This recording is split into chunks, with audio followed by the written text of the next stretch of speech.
Hello and welcome to the Wisden Cricket World Cup Daily Podcast. This episode is brought to you by Scene, who we've partnered with to deliver all of our daily podcasts and videos for the rest of the 2023 World Cup. Starting soon on wisden.com, Scene will be powering our new interactive videos, allowing you to easily skip to certain segments and find relevant articles, offers and opportunities by simply clicking directly within the video. India are in the World Cup final. The hosts made it 10 wins in a row at the 2023 World Cup on a historic day at the Wankhede Stadium that also saw Virat Kohli become the first player to score 50 ODI hundreds. India piled on 397 for 4. New Zealand put up a decent fight, and with Mitchell and Williamson in at one stage, it looked like they could outdo India in a semi-final once again. But in the end, another Mohammed Shami masterclass. This time he took 7, and some good death bowling from Kuldeep and Bumrah did the business for the hosts. I'm Yas Rana, and with me today is Joe Harman and Mark Butcher. Don't worry, we'll talk about the drama around the pitch as well. Joe, on the field, though, this was another vintage India performance, especially with the bat. Yeah, the procession continues. As you say, spirited effort from Kiwis to get as close as they did. At one stage, a bit of excitement when Mitchell and Williamson were putting on a partnership, but even then it flashed up runs required 10 and over from 21 overs out. It was never really on the cards. India were brilliant, and what a day for Indian cricket. It felt like an early parade. I guess you could say the only thing you could say, maybe Kohli's gone one game too early to have done it in the final. Maybe would have even been even more perfect. But yeah, with Sachin there in the stands, Kohli bowing to him as he reached the landmark, it was written in the stars, I guess, to an extent. Beckham obviously on hand as well. Just as well. What would a World Cup semi-final be without Becks out on the field? He was looking quite bored for a lot of it, but he did perk up when the landmark was reached. Yeah, to be honest, at the start of the day when I was thinking who they're going to be talking to at half-time during a World Cup semi-final, I didn't have David Beckham on my list. I didn't have Simon Doull giving a review of the Beckham Netflix documentary series either. Quite a sincere review as well, yeah. I got the impression he didn't like David Beckham at all before that series, though, reading between the lines. Speaking of, I just finished the Robbie Williams one, which surprised me. I mean, it's really good. But anyway, I digress. On the cricket, we've said a few times this tournament that this India batting lineup really complements each other. Rohit races out the blocks, Gill follows in his slipstream. Kohli accumulates, and then they go crazy at the end. This time it was Shreyas Iyer that did the damage. 105 off 70 balls to go with his 100 in the previous game. Stylistically, he reminds me of Dhoni in that when he tries to hit sixes, he sort of abandons the coaching manual and does away with the high elbow and sort of has that like really low to high flourish. He has been really, really good this second half of the tournament. And actually, we saw today that as smoothly as it seemed to be going for India for a lot of that first innings, those runs they scored in the last 15 overs were absolutely crucial to them getting the win. Yeah, they were. I mean, the pitch, I know we'll talk about how it got to be the pitch, but it was a belter, wasn't it? And they played magnificently. And the fact that New Zealand got to within 70 in the run chase against that bowling attack shows you that it was a pretty decent surface. And Shreyas Iyer is just a fabulously talented player. I cannot imagine, and this goes for all of the Indian players, not just the ones who will probably spotlight and highlight today. The pressure that they feel every time they take the part. Yes, they're playing at home. Yes, they're a fabulous team with all parts of it are working exactly as you'd want them to. However, you come under the most intense scrutiny that there is as a sports person, at least in cricket anyway, simply because of the number of people that have an interest, that have an opinion. And of course, over the course of his career, he was spotlighted and highlighted as being a very talented young player from a long way out. I remember interviewing him back in 2015 on my first stint at the IPL, and he was having stars shaved into his head. He rated himself back then, not with any sort of arrogance, but he had that sort of confidence about him that he was destined for great things.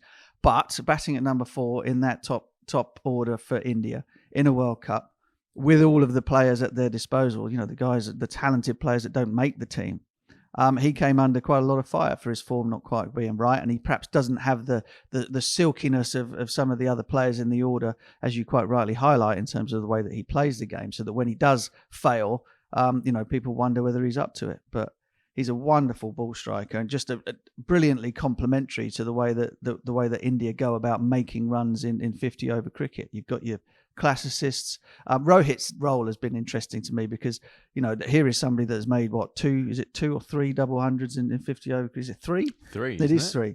And he seems to have gone, the way of, okay, well, my responsibility to this team is to get us off to a flyer, and we've got other players who will play in a different way, but we've got somebody like Shreyas Iyer who can then come in and put the foot down through the middle part of the innings, backed up with people like Rahul coming in after that, and the way that they all play together complements it, and Shreyas Iyer is a huge part of that, and I'm kind of, I have a little bit of a soft spot for him, having met him all those years ago.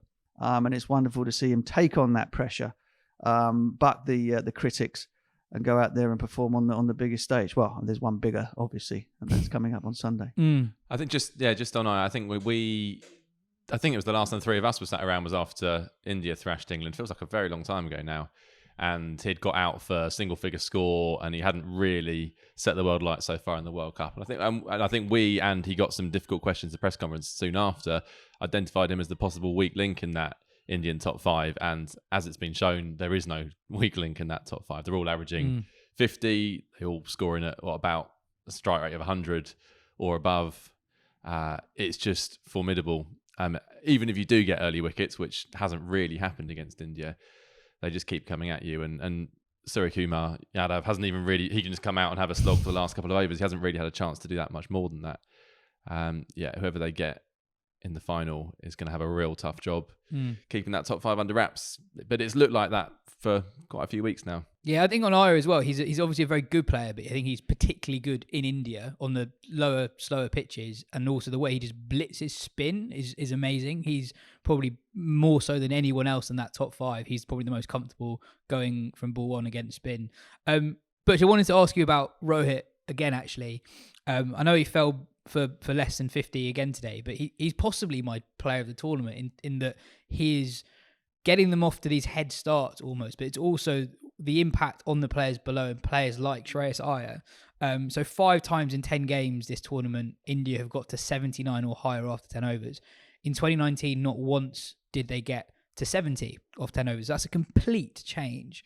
And I know the balance of the teams is different. I know they've got slightly more batting depth lower down the order than they did in 2019. But he is completely, we're talking about leadership a lot with regards to England's tournament. Yeah. But Rohit has got a game plan that he wants them to play, and he, by his own actions, is making sure it's implemented. Yeah, and in the field he's brilliant as well. I mean, his tactical nous of sort of managing a game out there in the field, which he had to call upon on many an occasion today. It wasn't, 70 runs is a flattering margin of victory, I think, in the end, because there were times there when the New Zealand, and with New Zealand you're always worried that somehow they're gonna pull something out of the fire, because they're unflappable really, and so he had to captain the team and marshal his bowlers. He only got 5 of them, of course. He's got no safety valve really, unless you include Kohli. And so he's just a proper statesman, and he uses his experience. The irony for me is that in the old days of Rohit Sharma, when he was clearly the golden boy, the most talented batter in India, but couldn't hold down a place, those sorts of innings were the sort of things that he'd get left out for. But now, as the leader of the team, setting the tone, it's absolutely in keeping with what his team and the style of cricket he wants them to play. So it's funny how the worm turns. Just on the numbers of that Indian top 5, Rohit is averaging 55, striking at 124. Gill's averaging 50, strike rate of 108. Kohli averaging 101, striking at 90. Iyer averaging 75, striking at 113. And Rahul averaging 77 at a strike rate of 99. Joe, that's before you get to the bowlers. And that's before you get to the bowlers. Joe, the moment of the game was undoubtedly Kohli getting to that 50th 100. Lots of stats. He broke the record for the most runs in a single World Cup. It's 8th 50-plus score in 10 games at the tournament. Obviously, the first man to get to 50 ODI hundreds. We almost take him for granted, but that was actually a lovely moment, seeing him bow straight to Sachin as well as soon as he got to the milestone.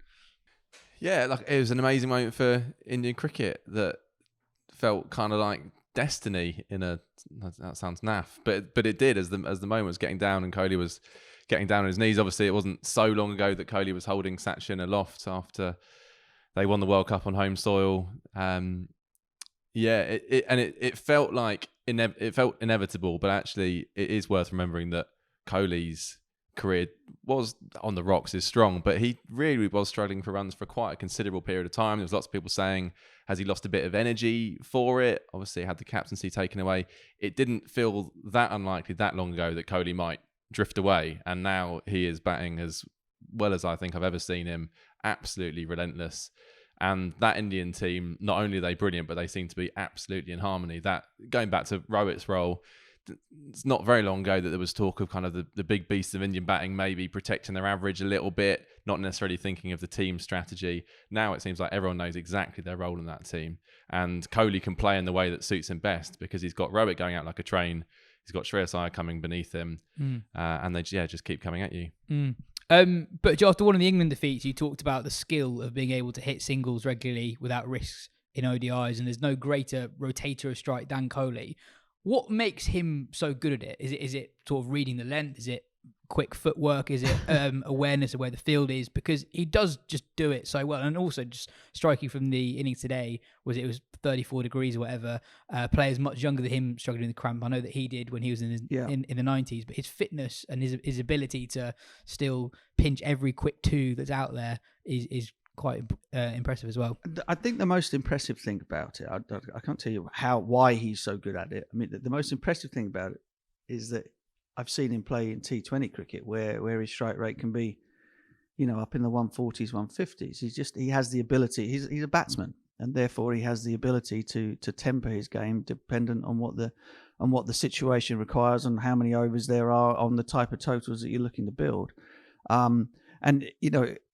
He's somebody that doesn't have to be setting himself to hit a big shot, if you see what I mean. His first thought perhaps is, if the ball's in a certain area, I'll make sure I at least get one, and then we'll work up from there. Whereas a lot of modern players, particularly those who have played more T20 cricket over the course of their careers than 50 over cricket, they tend to think the other way around. It's boundary first and then rotate the strike. And when you're thinking in that manner, you'll have your day where the boundaries come flying. But when you're thinking in that manner, you also you have a lot of dot balls, and that's kind of the situation and the conditions that you're playing in. Some days you're going to be better off starting with the lower output thought and then cashing in on the balls that are given to you, than thinking the other way around. And I think he's a master of being able to do that. I mean, obviously balance and touch and all of those things, awareness of the field. Reading pitch conditions and angles and all those types of things will come into it. But I think perhaps just fundamentally, he understands that he has a tempo in which he can play, where even on a bad day, he's never going to be too far away from being a runner ball. And then go from there. And like you say, it helps when you've got a batting lineup around you that complements that style of play. Great stat from Andy Zaltzman. Kohli now has as many ODI hundreds in 221 matches as India collectively did in their first 347 ODIs as a nation from 1974 to January 1998, which covered 2,922 innings. Shami took 7. His World Cup record is totally absurd. So he's got 54 wickets in 17 games. 8 times out of 17, he's taken a 4-wicket haul. So Wasim Akram took 55 World Cup wickets at 23.8, which is good going.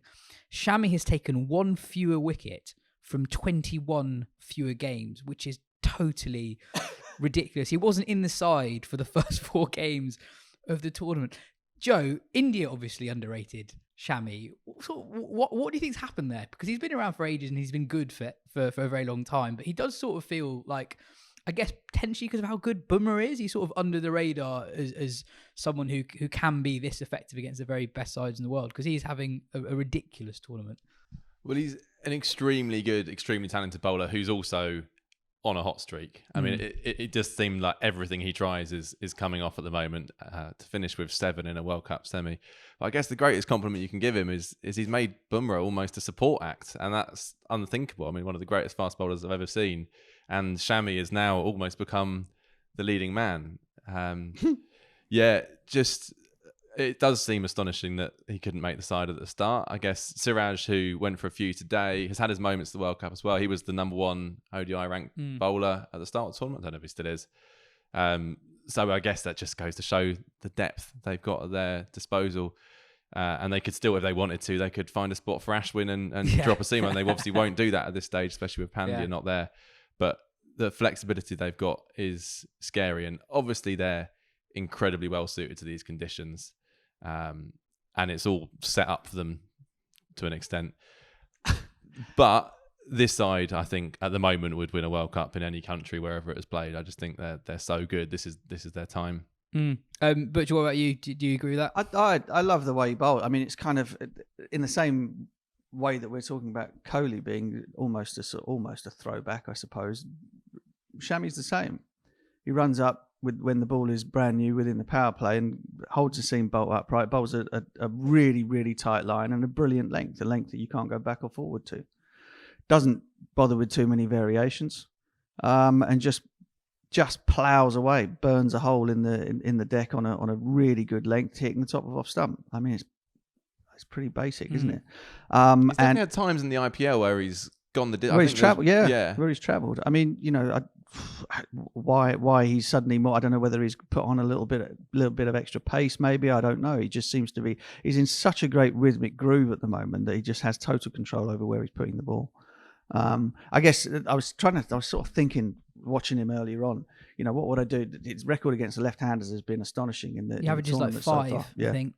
I was just trying to think about what perhaps I would, the strategy that you would take. And I think really the only thing to do is just try to make him bowl shorter, which would mean, for me, it reminded me of playing against somebody like Gillespie around about sort of 2000, 2001, 2002, who, when he went round the wicket, don't bowl many short balls, even though he was quick, but always seemed to be attacking the top corner of your off stump from around the wicket. And so to him, I'd try and take a guard about 2.5 feet outside off stump, so that the same length that he wanted to bowl to me was passing over the stumps. And then if he wanted to get up there, it was sort of drivable. It was going past the middle of the bat rather than the top corner, and that was about the only thing that I could come up with. Even if you're thinking about just trying to see him off for a few overs, get the shine off the ball, would be try to make him bowl slightly shorter than he is at the moment, because the length that he's hitting is unbelievably tough. Getting a little bit of movement either way with a seam up, and you kind of contrast that to New Zealand in their first innings when they bowled, and kind of the lack of discipline in being able to hold a line of length, or going to variations really quickly when batters are kind of they're just playing normally, really, albeit Rohit came out fast.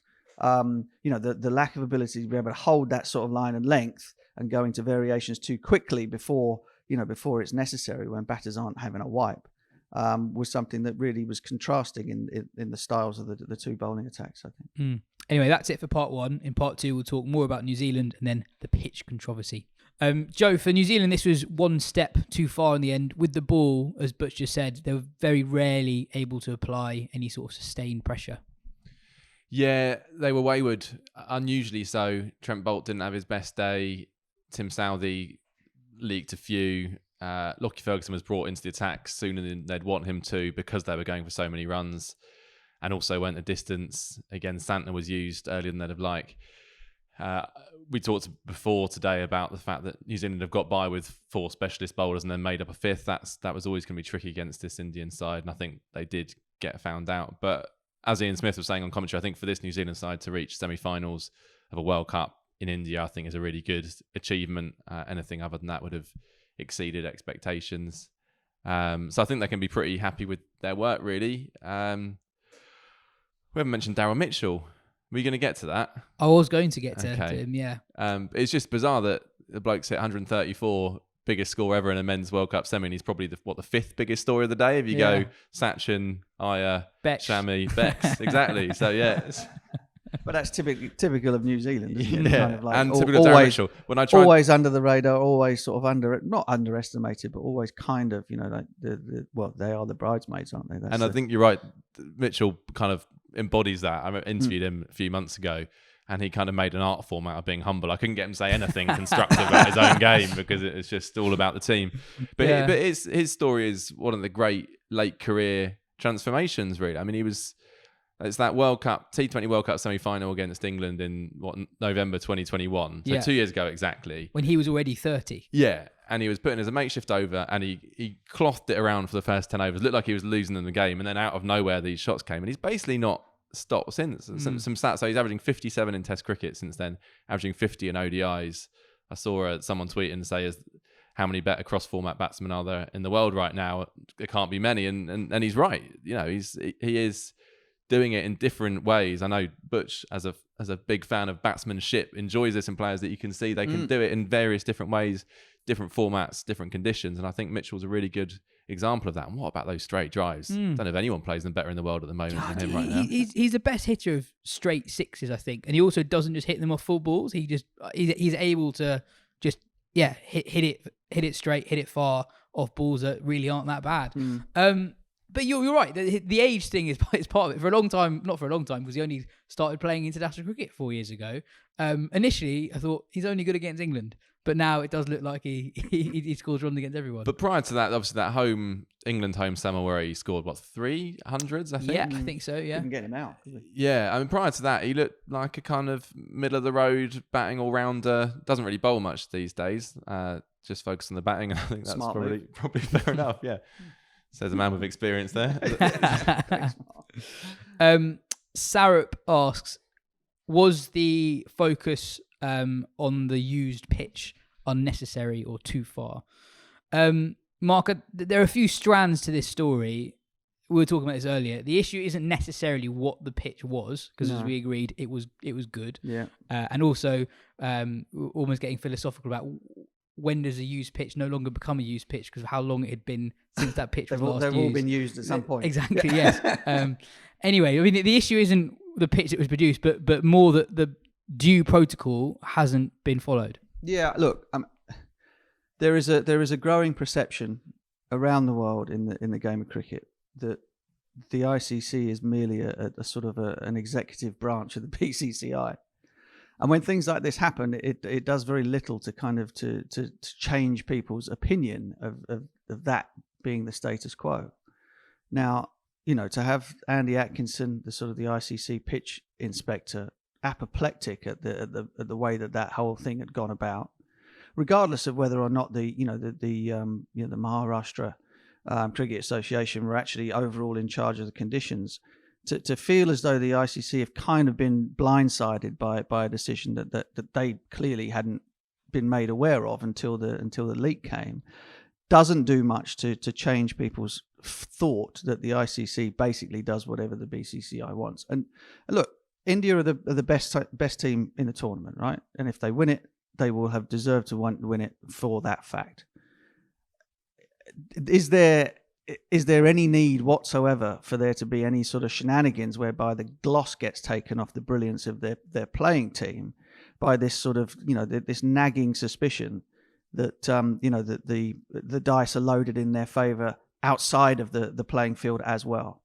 And so, stuff like this shouldn't happen. And again, the pitch was fine. There was no issues with how it played. The issue is not how the pitch played. The issue is the railroading of protocol around how it came about. And that gives that perception that things are not as they ought to be, or at least the playing field is not that level. It gives it even more legs than it has already.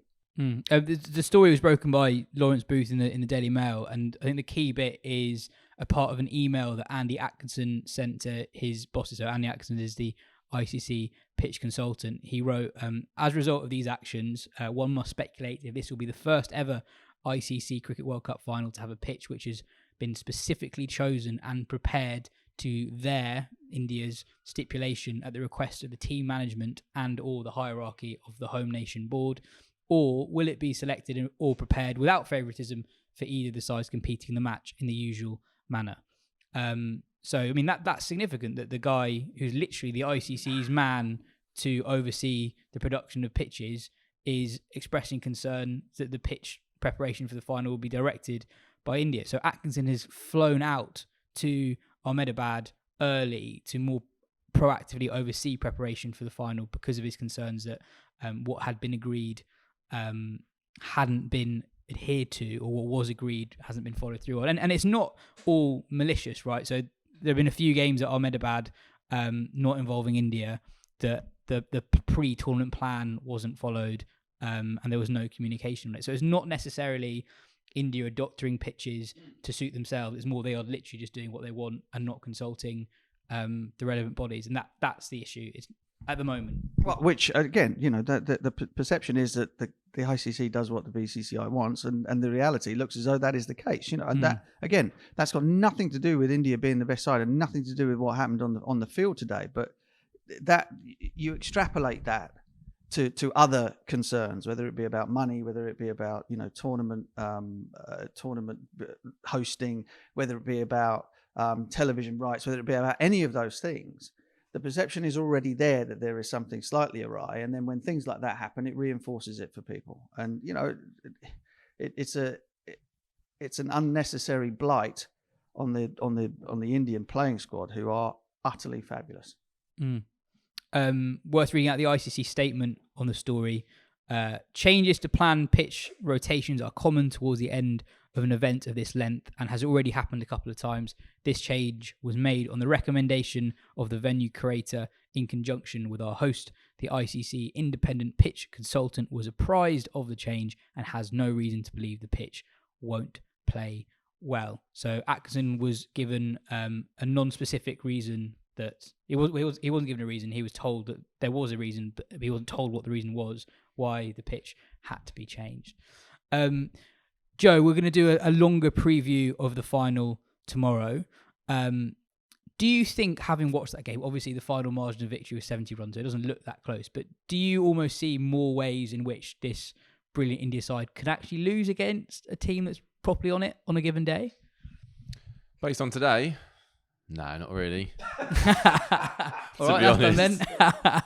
No, I think New Zealand did well to get as many as they got. But when you're chasing that bigger total, you chance your arm, and you can end up being skittled for 120, or you can get reasonably close. I don't think there were any glaring weaknesses shown up. I suppose one you could potentially identify, they have only got those 5 bowlers, and Siraj does appear to be, of that 5, a weak link. That's not to say that he is a weak link as a bowler in general. He's a very, very good bowler, but such is the strength of that 5, he is probably one to go after as much as you possibly can. But it's easier said than done. I think I'm trying to think who I think is more likely to beat India, and I just keep coming back to the fact that I don't think either of them will beat India. I think maybe South Africa's kind of meaty middle order is the best hope of someone overcoming India, that they just get to a total that is just beyond India, that you just can't get to. They can do extraordinary things, where I think Australia have made big totals in this tournament, but they play in a slightly more kind of methodical way, I think, that will potentially play into India's hands a bit more. But I just think India are too strong. And yeah, I'd be amazed if they slip up now. What's the record for the amount of, not necessarily World Cup games, but sort of 50 over matches on the bounce? Are we anywhere? 11. What are we now? 10. So I remember. So they have to win 11. The Australia women's side, I think when they broke the record, that was something around 25. Right. I say. I mean, so they've won 10 in the World Cup. Yes, and they won the Asia Cup leading into it, although they did lose games. They did lose one, I think, to the Bangladesh or Sri Lanka. Okay. So yeah. So I mean, there is always the sort of the crumb of hope is that you're gonna have a bad day at some point, and there were a couple of things. Again, pressure, who knows, but didn't get off to the greatest start. Gave away a lot of extras. Fielding was a little bit ragged at times until Jadeja put his tractor beam on and got underneath everything that went up in the air. And so they're not. No one's superhuman. No one is beyond falling to the nerves or the expectations of the occasion. You just, at the moment, the way that they are playing and the fact that everybody seems to be in such great form, you can't see it happening to them. But Australia or South Africa are not bad teams. In fact, they're very, very dangerous on their day. And again, the toss comes down the other way. You bat first, you put 350 on the board. Yeah, you're in the game. Yeah, 100% you're in the game. There is some debate about the Ahmedabad pitch already, and some confusion around which surface it will be that they play on. that could be another way that India potentially fall down by maybe trying to be a bit too clever about the surface that they play on, whereas actually they're best off just playing on, a surface that is neutral, because if you have a play on wearing surface that offers a bit, then you never know, you could come unstuck against a side that could actually level the playing field. Well, the pitches in 2019, I mean, you were quite vocal about this, were newsworthy for different reasons, in that they were so far off what England had been playing on in the 4 years leading up to it. You certainly couldn't accuse of England of having had a say in the surfaces they played on. I mean, the final one was the case in point, really. But when you have pitches like that, they actually end up being more of a leveler, if anything. Yeah, absolutely. Yeah. And I'm not entirely sure that's what you'd want, is it, if you were India? But look, again, I'm not saying that there has been any skullduggery. What I am saying is that people already think that the BCI call all of the shots around the world, and things like that happening have kind of just highlighted that fact and made that argument stronger, as opposed to sort of, hey, look at us. We've got one of the best ODI teams that has ever been at the moment, and we've got a very good chance of winning the World Cup. That should be the only talking point. Yeah, I guess a more generous possible view on it is that there have been so many aspects to the World Cup's preparation that haven't been normal. So it wouldn't surprise me at all if this just is really crap communication, and there's no malice behind any of this. No, but that's important, isn't it? That's very, very important. If you anytime you're in an organization, you're trying to you want the right noises to be coming out, the communication of that fact. Anytime there is no communication, or the communication breaks down, speculation and conspiracy theories jump into the vacuum where the communication should have been. And maybe they don't care. I mean, probably they don't. But it's just it leaves a sour taste. And believe you me, there are an enormous amount of cricket fans all over the world outside of India who think that basically BCCI and Indian cricket gets whatever it wants, and the ICC are toothless to do anything about it. And today made that. Made those noises grow ever louder. Just one positive for India, I guess, today is that their record in knockout cricket is actively bad, and that they were able to play the same brand of cricket with the bat. That's a tick, because you didn't necessarily know that before. But the way they bat, it's sort of dicing with death a little bit. There are a few moments very early on that Sharma plays an attacking shot that only just evades a fielder. Iyer was nearly out on, I think, 6. Playing a very attacking shot. So I guess if you're looking for very small things that opposition can cling on to, that's another one. That it is just by its very nature a high risk approach with the bat. I've got one gripe that I've got to get off my chest. I really hate these in-game interviews with legends. So today I love Viv Richards, but do we need a half an hour interview with Viv Richards on the 1979 World Cup whilst we're in the middle of a crucial World Cup semi-final? I don't think so. Anyway, that is everything for today. We'll be back tomorrow for the second semi-final. This has been the Wisden Cricket World Cup daily podcast powered by Scene. Once again, Scene are our video partners on wisden.com, helping us to deliver a more engaging and immersive viewing experience across mobile, tablet and desktop. Head to the link in our description to find out more.